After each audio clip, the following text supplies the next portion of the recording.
આ હોળીમાં ઘઉંના લોટના સ્ટફ માલપુઆ તે પણ ગોળની ચાસણી સાથે બનાવીશું, જે ખાવામાં એકદમ ટેસ્ટી અને હેલ્ધી છે. તે બનાવવા માટે સૌપ્રથમ એક બાઉલમાં 2 ચમચા ભરી ઘઉંનો લોટ લઈ લઈશું. તેમાં 2 ચમચી ભરી મિલ્ક પાવડર ઉમેરી લઈશું અને બધું બરોબર મિલાવી લઈશું.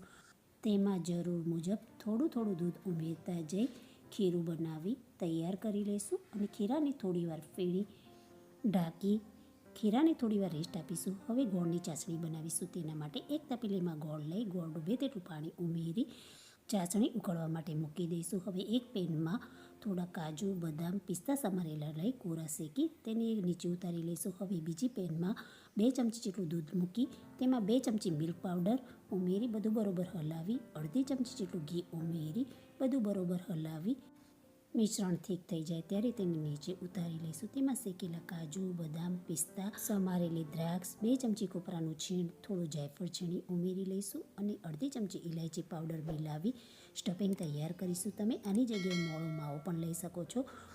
ગોળની ચાસણીને ચીકાશ પરથી તૈયાર કરવાની છે.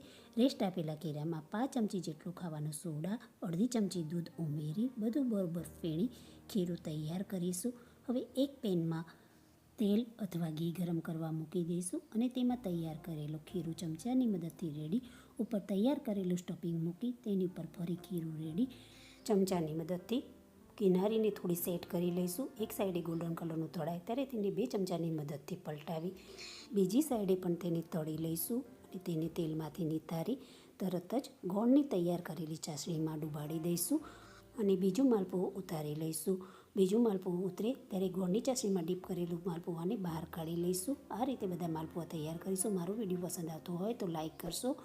તો તૈયાર છે ગોળની ચાસણીથી બનેલા સ્ટફ માલપુઆ.